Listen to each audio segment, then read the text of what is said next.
Meital Ashbel, thank you for joining me. Thank you for having me. I'm really excited. You have no idea how many questions I've got for you. For everybody who's watching, Meital Ashbel is currently the Global Marketing Director of Afimilk, which is a very traditional company that's dealing with selling really techie equipment to dairy farmers. Right? Would you call that an accurate We thing? are selling these cutting edge dairy management solutions, hardware and software for smart decisions for dairy farmers. So you've got this mammoth task, or you've been through this mammoth task of bringing a very profitable traditional company that's been going around for 45 years and was perfectly happy. And you have sort of like brought them into the 21st century and digitalized everything from A to Z, right? Exactly.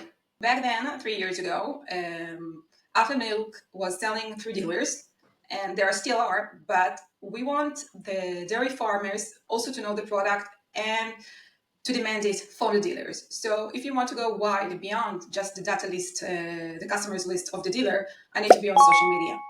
And it's very, very hard to convince all this sales team and everyone else that marketing is here to create some kind of business opportunities for you because they never did any kind of social media campaign. Basically, they understood that they needed to make changes in order to start approaching sort of like the target audience directly as opposed to just through dealers, right?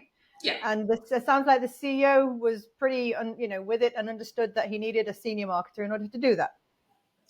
exactly. So I feel like back then used only the traditional way, advertising through magazines, participating Magazines like paper? like paper, yes, the Ooh, print. okay. Participating in all kind of trade shows and large exhibitions. And I think both the pandemic and the social media evolving changed the strategy. They realized better that we need to increase the brand awareness and also to create this kind of demand and create leads both for the dealers and for the sales team. Okay. So So they definitely saw it as they needed to adopt it in order to move forward, and they need it in order to get lead gen, hey, just like everybody else.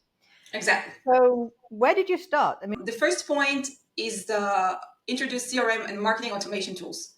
So I need to know what data do we have, what can we use, and to set approach both for current customers and for new customers. Lead to deal. This is what we want. So first step is the HubSpot. The second phase is after the MQLs and everything is go to the Salesforce, and we are follow upping from there. I must say it's very hard to educate all the sales team I can that imagine. used to just write on paper or in their I don't know, all kind of calendars that they're using, but basically a notebook and pen. Now, please sit, I don't know, a few hours once a week and update all the leads and what are going on with them.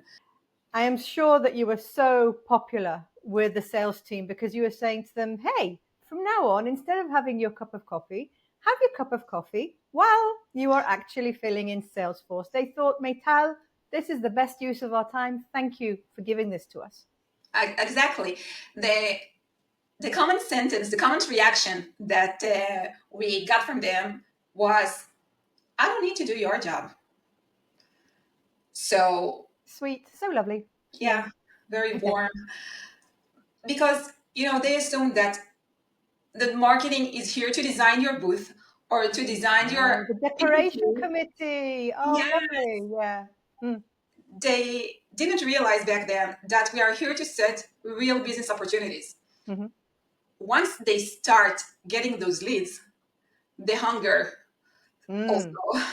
So basically, your process was setting up the processes and the technology, training the sales team and making them or encouraging them to understand that you are more than just a decoration committee and actually getting them hooked on the leads that you are basically generating. All of that is obviously on the back of a go-to-market strategy that you already conducted. And all of this sort of like sounds to me very much like any other startup marketing. So even if it's like you're dealing with a startup or a company that's just raised money, right? You're doing the same thing. But the advantage I think that you had, or any company that's going through the digitalization, is huge. Why is it huge? First of all, you've got a sales team. A lot of startups don't have a sales team. You've got customers. A lot of startups don't have customers. So you've already got this massive advantage of sort of like being able to speak to people who are on the ground, your sales team, application engineers, blah, blah, blah. And you've also got clients. So it's a lot easier to understand the voice of the client. So I'd say that on the one hand, your job is a lot easier to come in as a digital marketer to do this transformation. I agree. On the other hand, I can imagine that it was really not always pleasant, as you mentioned earlier, to drag people to do things sort of like that have been used to doing for decades, to do them sort of like in a different way, because it's fundamentally different way of working. First, the steering committee to all this kind of implementation. I need the support of the CEO and all these key executives, like the VP sales, for example. It's not just working with the sales team, and we need to take into account that there are different regions, different cultures, and you need to be very delicate here. It's not the Israeli chutzpah that I can come and I need to be very delicate and gentle. Mm-hmm. And of course, I need to have their feedback. I need them with me, the sales and the product teams. So I need to ensure that our efforts in the end will support the revenue generation.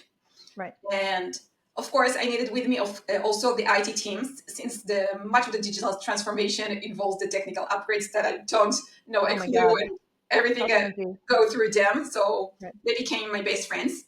So basically, you summed it up very good. I was fortunate to have sales team, to have the service and support.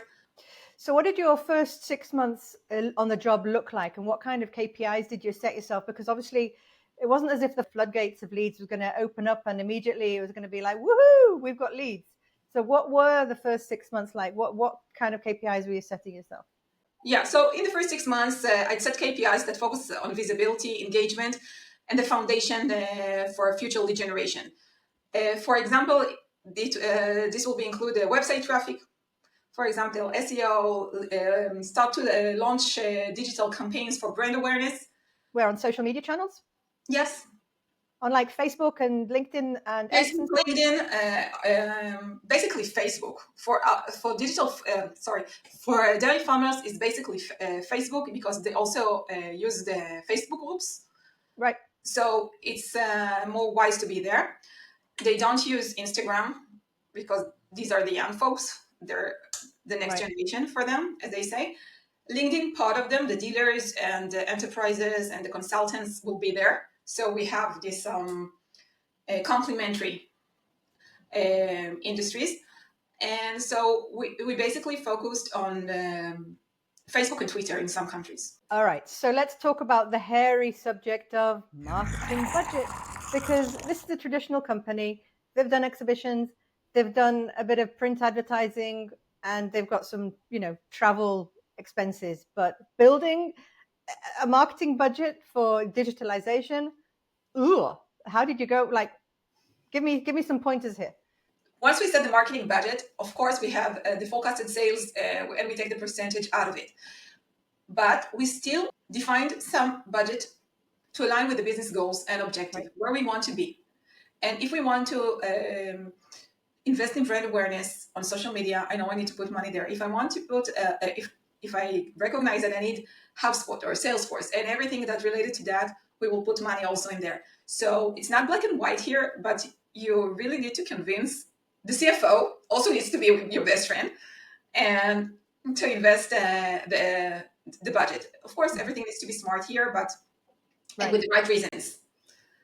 I think if in a normal year, there is nothing but a normal year, but an established company, I think that, around 10, 12% of the revenue you're expecting to achieve should be your marketing budget. But I think in a year where you're just setting up everything, I think it has to be higher, because, there are some expenditures that you're not going to have every year, right? And especially you have to build on the awareness. So I would say that it needs to be higher than a typical year, right?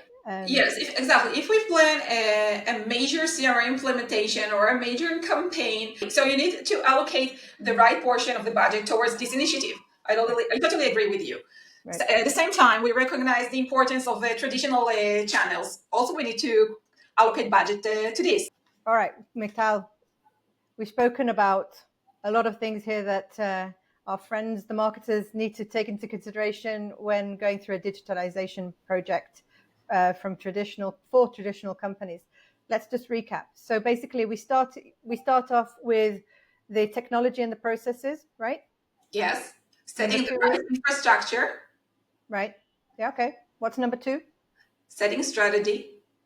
Go-to-market strategy. Absolutely. And Get with that, you need to get your messaging right and your channels right and etc.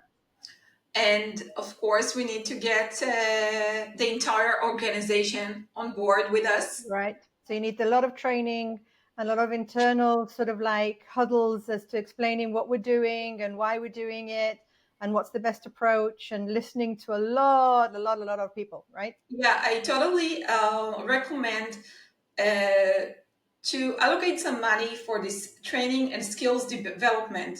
People tend to get scared from new technology, Right. even now with all the AI Right. revolution. So Right. allocate a little bit money for that and Right. invest in your team. Exactly. We're And setting KPIs and budgets, right? We're realistic, right? We're not going to see floodgates opening of leads. We've got to be realistic here that the first year is more about setting up the foundations. I agree with you. This is the word, realistic. Don't jump too high. Don't take leaps. Just be. I think it's also listening to the sales team, listen to the customer, and then set the right KPIs. Where you want to be in 3 months. Set small successes. So Right. Exactly. not just waiting to the end of the year. Make the KPIs by quarters to feel the success, and then you get motivated to move on or to do some kind of optimization if you failed, and it's okay to Exactly. fail. So what I'm assuming happens in traditional companies that go into digitalization is that they see quite quickly an uplift in leads, in website traffic, in almost every single activity that you do. There's like an uplift. So it's very exciting because you've got like a hockey stick growth, even if you're not very good at your job. Like you're gonna see like quite considerable success because you've moved into the 21st century, and so like it's like woohoo, we're here, right? So it's very difficult to Exactly. fail in your first year, I'd even say. But Exactly. if you do this strategy right, then sort of like all of the elements will very quickly, I imagine, start working, right? Yes, exactly. You Fun, suddenly see a lot of the rough right? went high, but Yeah, I guess then you get a slap in the face once you start doing some kind of lead generation campaigns, and then you're not where you think you are because what will make him put his contact details and wants to connect with us, and not just the brand awareness is nice, it's the right foundation. You cannot do any kind of lead generation campaign without it, mm-hmm. and this is for the first 6 months. But once you start going through a lead generation campaign, and I'm not giving you any breaking news, you also need to have patience with that to test that at least Yes, 6 months. patience, but yeah, absolutely. Meital, any closing words before I bid farewell, adieu, au revoir? I would like to finish with partner with the right and diverse teams internally Mm, and go to the field, jump yeah, into the shit. Sorry to jump use into the that ship word. or into a pool of milk. Milk. Milk is Yeah. fine. Milk is fun. No, I don't Yep. know. I don't know. I don't know what I'll choose if I had to, but yeah, You I will think choose hay. we'll choose hay. Exactly. Meital, it's been a pleasure, and Me too. your website is amazing. I love your creative. I love your marketing, and I'm so excited that you agreed to come and talk to me here. So thank you very Thank you much. for having me and for this opportunity. Thank